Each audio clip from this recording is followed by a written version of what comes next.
Et oui, en collaboration avec le ministère de l'enseignement primaire, secondaire et technique, les Amis du Savoir sont des retours, mais autrement avec le Parlement pour élèves. Parlement pour élèves, une initiative qui consiste à produire des séries télévisées sous forme de plénières de l'Assemblée nationale, à travers lesquelles les élèves appelés honorables députés vont prendre la parole devant la tribune de leur Parlement pour débattre sur toute question qui les concerne, et c'est là, sous la supervision d'un bureau composé de 7 membres. Parlement pour élèves permet d'inculquer aux enfants congolais la culture du débat démocratique comme mode d'expression tout en utilisant la pratique parlementaire comme itinéraire. Chers promoteurs et chefs d'établissement, envoyez vos élèves à participer au Parlement pour élèves de la République démocratique du Congo. L'enregistrement des candidats pour les élections de membres du bureau définitif du Parlement pour élèves, c'est du 1er au 31 mars 2022. Pour tout contact, plus 243 97 0 0 0 1800. Parlement pour élèves sur vos écrans à partir du 28 février 2022 avec l'accompagnement des...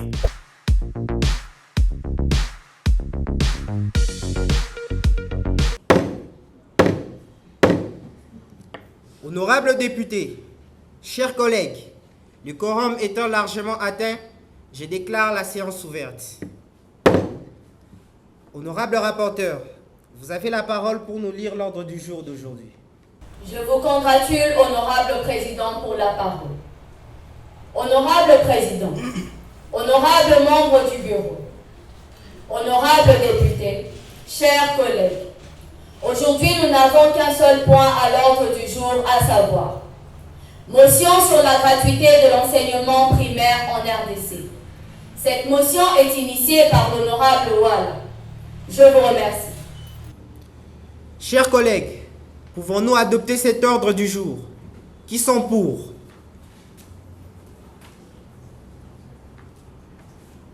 Merci. Qui sont contre? Merci. Qui s'abstiennent? Merci. L'ordre du jour étant adopté, collègue Wala, vous avez la parole pour exposer votre motion sur la gratuité de l'enseignement en RDC. Merci, honorable président, pour la parole que vous m'avez accordée et qui me permet d'éclairer toutes les zones d'ombre sur la gratuité avant que j'entre dans le vif de mon intervention. Honorable président, honorable membre du bureau, honorable député, chers collègues, la gratuité ne concerne que l'enseignement primaire, donc de la première jusqu'en 6e primaire. Les classes des 7e et 8e ne sont pas concernées.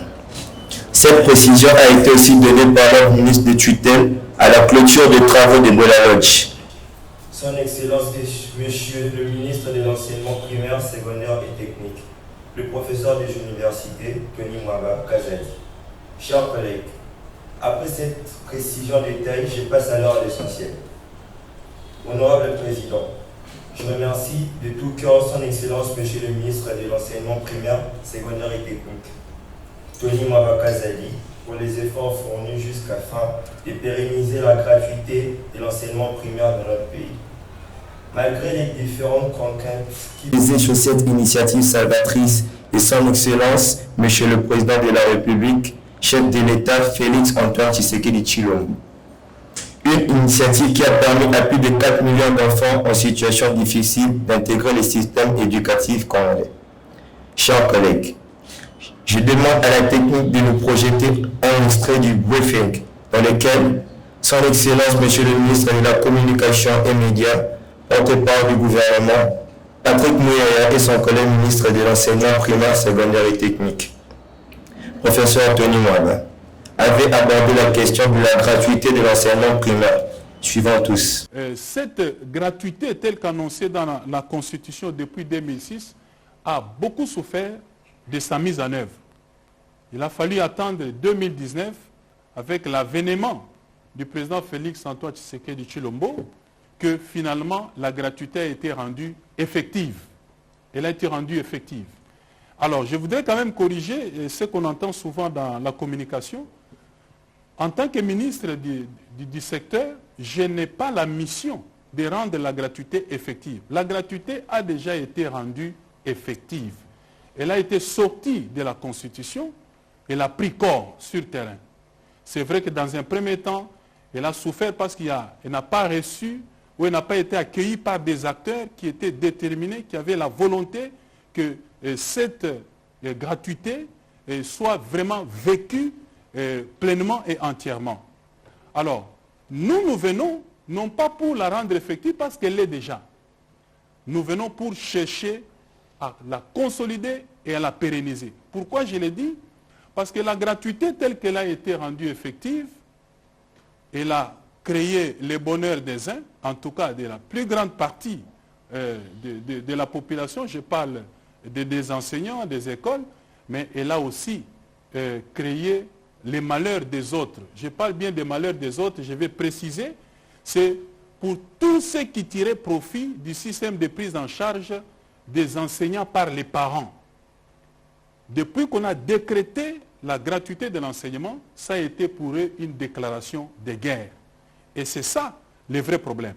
Mais la gratuité, il faut souligner, elle a des effets positifs et des effets induits.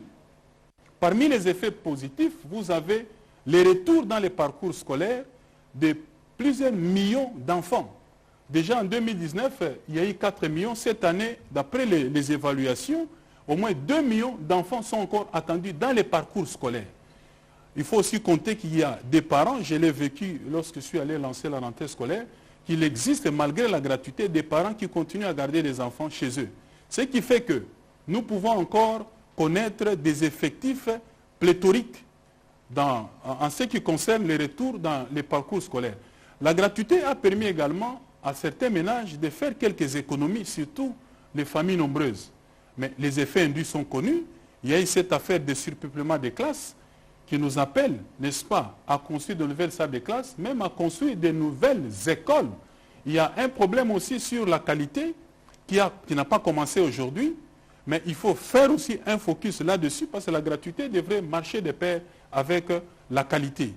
Et donc, dans ces effets induits, vous avez également les défauts d'équipement, pas seulement des bancs, des fournitures scolaires, des manuels didactiques. Tout ça, ce sont des défis auxquels nous sommes aujourd'hui confrontés. Et quand nous parlons de la consolidation, de la pérennisation de la gratuité, c'est parce que nous allons nous attaquer à tous ces effets induits, de manière à ce que cette gratuité marche de pair avec la qualité de l'enseignement. Voilà, sur ce volet-là, c'est que nous sommes en train de faire en nous attaquant à tous ces effets induits. Mais vous savez, comme toute réforme, elle est identifiée par les résistances. D'ailleurs, l'instrument de mesure d'une réforme, c'est la résistance. Et tout ce qu'on est en train de vivre, peut-être on y reviendra, c'est un problème lié à la résistance par ceux qui avaient fait du secteur de l'EPST un secteur marchand. Alors, nous devons faire attention à un moment donné de l'histoire de notre pays. Nous devons effectivement prendre la décision et regarder dans la bonne direction et y aller une fois pour toutes. Peut-être que, en ce qui concerne les changements, si c'est profitable à tous, on devrait imposer les changements. Les problèmes à l'EPST n'ont pas commencé aujourd'hui. C'est depuis les années 80. Parce qu'aujourd'hui, on parle de la gratuité. Il y en a qui vous disent, non, c'est une réforme précipitée. Ça n'a pas été planifié. Mais c'est depuis 2006. Pourquoi ils n'ont pas eu le temps, ceux qui avancent cet argument, de planifier cela? Alors, on oublie que dans notre pays, je crois que personne ne me contredira dans cette salle, la gratuité avait commencé depuis l'époque coloniale. Et à l'époque coloniale, la gratuité allait de la maternelle jusqu'à l'université. Alors, à un moment donné, à cause des péripéties politiques, l'État a démissionné. Par rapport à ces missions, l'État n'était plus capable de continuer à supporter la charge du personnel enseignant. Et les enseignants ont commencé à se plaindre, à revendiquer et même à décrocher par rapport à leurs engagements. Et pour finir, les parents ne pouvaient pas accepter que les enfants continuent, n'est-ce pas, à être mis à l'écart en ce qui concerne leur prise en charge formationnelle. Après avoir suivi cette vidéo, je vous demande d'appuyer la gratuité de l'enseignement primaire en RDC et je vous remercie.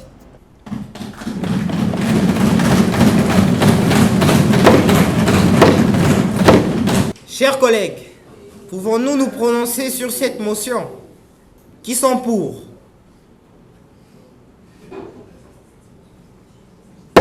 Merci. Qui sont contre? Merci. Qui s'abstiennent? Merci. La motion étant adoptée, je lève la séance et je vous remercie. Et oui, en collaboration avec le ministère de l'enseignement primaire, secondaire et technique, les Amis du Savoir sont des retours, mais autrement avec le Parlement pour élèves. Parlement pour élèves, une initiative qui consiste à produire des séries télévisées sous forme de plénières de l'Assemblée nationale, à travers lesquelles les élèves appelés honorables députés vont prendre la parole devant la tribune de leur Parlement pour débattre sur toute question qui les concerne, et c'est là, sous la supervision d'un bureau composé de 7 membres. Parlement pour élèves permet d'inculquer aux enfants congolais la culture du débat démocratique comme mode d'expression tout en utilisant la pratique parlementaire comme itinéraire. Chers promoteurs et chefs d'établissement, envoyez vos élèves à participer au Parlement pour élèves de la République démocratique du Congo. L'enregistrement des candidats pour les élections de membres du bureau définitif du Parlement pour élèves, c'est du 1er au 31 mars 2022. Pour tout contact, plus 243 97 000 1800. Parlement pour élèves sur vos écrans à partir du 28 février 2022 avec l'accompagnement des...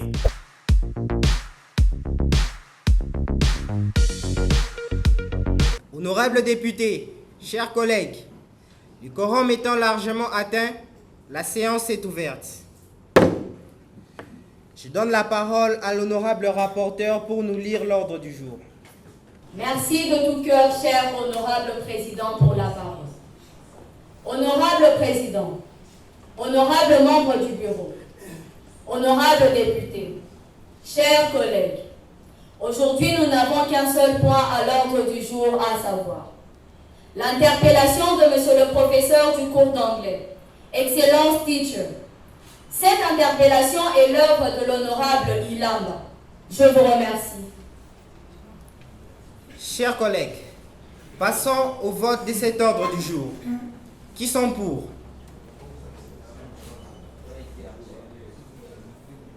Merci. Qui sont contre? Merci. Qui s'abstiennent? Merci. L'ordre du jour étant adopté, collègue Ilamba, vous avez la parole pour exposer votre interpellation et surtout que le ministre du cours d'anglais est avec nous dans cet hémicycle. Merci, honorable président, pour m'avoir donné l'occasion de me venger contre mon professeur du cours d'anglais.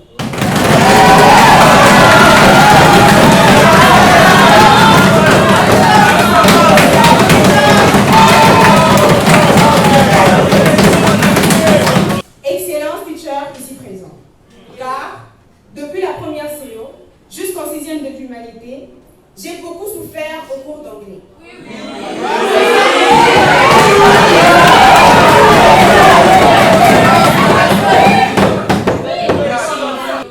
Honorable Malalou, vous êtes prié de garder le silence. Je n'ai jamais obtenu même 4 sur 10.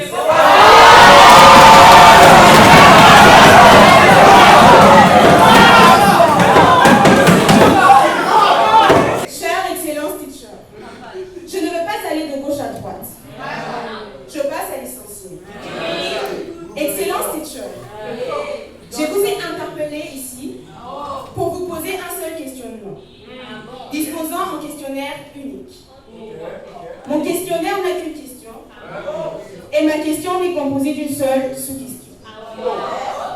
Cher teacher, je vous demande de répondre clairement aux 3 questionnaires de ma seule sous-question, à savoir 1. Pourquoi les élèves échouent souvent dans le cours d'anglais?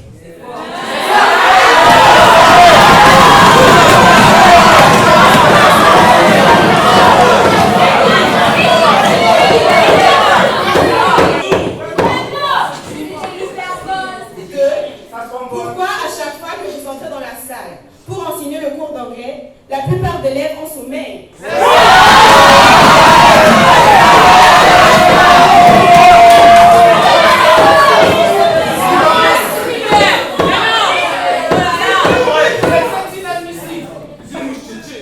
Gardez votre calme, chers collègues.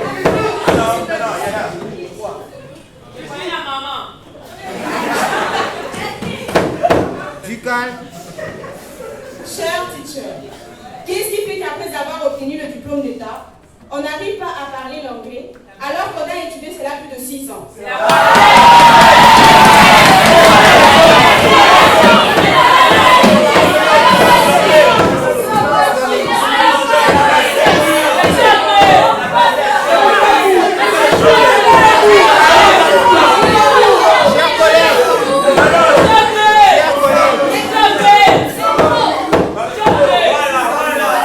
Gardez votre silence, s'il vous plaît. Même pour dire Good morning teacher, on est obligé d'aller suivre des formations à Matongué, Gombe ou ailleurs.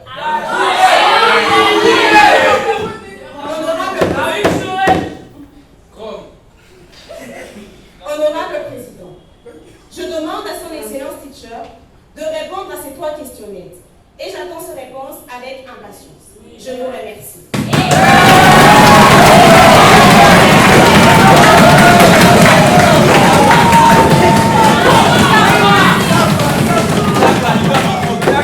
Nous vous donnons la parole pour rencontrer les préoccupations de notre collègue.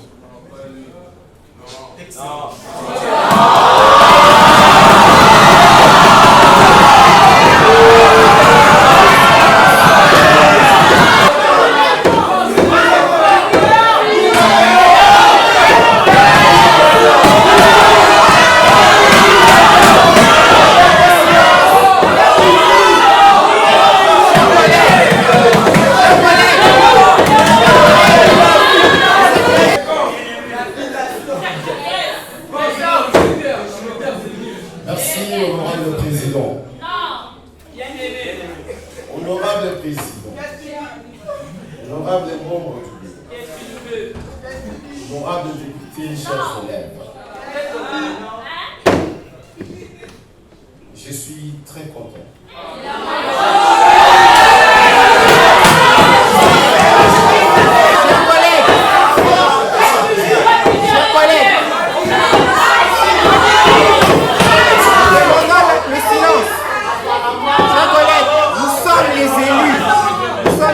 De tous les élèves qui nous regardent à travers la télé. Nous devons représenter la discipline et la dignité. Alors je vous demande de garder le silence.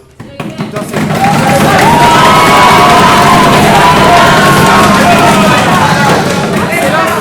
Vous avez ma protection. Merci président. Merci président. Président, je suis quand même devant la représentation nationale des élèves de la République démocratique du Congo. Et par moments, ça m'étonne. Ici, du haut de cette tribune,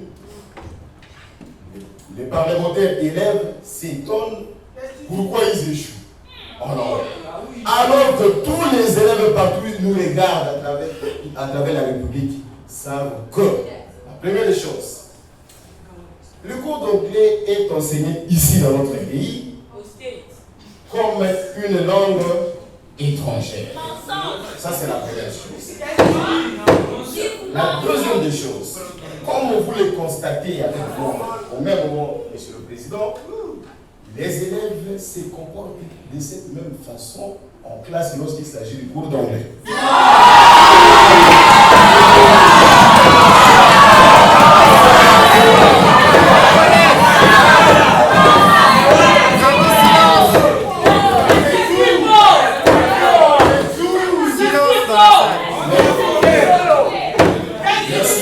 Merci président.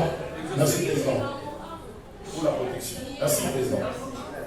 Les élèves, il y a beaucoup. Ils n'ont même pas de cahiers d'anglais. Il suffit seulement de faire le contrôle des cahiers. Vous allez vous rendre compte que les élèves, il y a de ceux-là qui n'ont depuis le début de l'année jusqu'à maintenant. Chers collègues, Comme il en est ainsi, gardez silence. cher président, comme il en est ainsi, il serait mieux parce qu'il s'agit de l'anglais. Pour qu'on se comprenne, on doit parler l'anglais. Listen to me. This is what you have to do.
Mes impressions sont simples. C'est d'abord les professeurs qui doivent donner le goût de la langue aux élèves. Et puis, les professeurs, lorsqu'ils donnent le goût aux élèves, et il doit faire que, parce que lui doit être quelqu'un qui aide, comme on le dit, a teacher is a helper. Il est quelqu'un qui aide les élèves, un facilitateur. Il est en train de faciliter la connaissance, l'acquisition auprès des élèves. Raison pour laquelle le professeur ne doit pas entrer en classe, commencer simplement à parler l'anglais comme s'il était devant une salle qui connaissait déjà l'anglais. Vous voyez, il doit petit à petit habituer les élèves à ce qu'on appelle les skills, les maîtriser, à commencer à comprendre, à entendre, à lire et petit à petit à parler. Et donc, c'est ce que les professeurs doivent faire. Et comme je l'ai dit lorsque j'ai présenté la Sénète, ici, on a dit, c'est d'abord nous sommes un pays qui utilise l'anglais comme une langue étrangère. En dehors de l'école, les élèves à la maison ne trouvent même pas quelqu'un avec qui ils peuvent parler l'anglais. D'abord, c'est ça le problème. On peut trouver des élèves à la maison, il n'y a personne qui sait, ne fût-ce que construire une phrase anglaise. Il n'y en a pas. Et vous trouvez même au quartier. Contrairement à la langue française qui se parle à la maison, à l'église et partout. Et les élèves ne trouvent pas quelqu'un avec qui ils peuvent parler l'anglais. Ça, c'est des 1, 2, 2. Lorsque vous regardez, il y a aussi un problème réellement des compétences humaines. Qu'est-ce que je veux dire? Lorsque vous regardez à l'Université pédagogique nationale, combien de professeurs, combien de licenciés en anglais sortent par an? Comparativement, par exemple, au droit, la faculté des droits. Quand vous allez à l'université catholique, on forme les gens en droit, à l'université protestante, à l'université de Kinshasa, ainsi de suite. Donc, par an, seulement à Kinshasa, on peut avoir plus de 2000 licenciés en droit. Par ailleurs, par contre, ce n'est pas la même chose en anglais. Et là, il y a des écoles qui ont comme professeur d'anglais quelqu'un qui n'a pas fait l'anglais à l'université pédagogique, qui n'a pas les méthodes pédagogiques, comment enseigner l'anglais. Eh bien, c'est pourquoi nous assistons à tout ce que nous sommes en train de voir.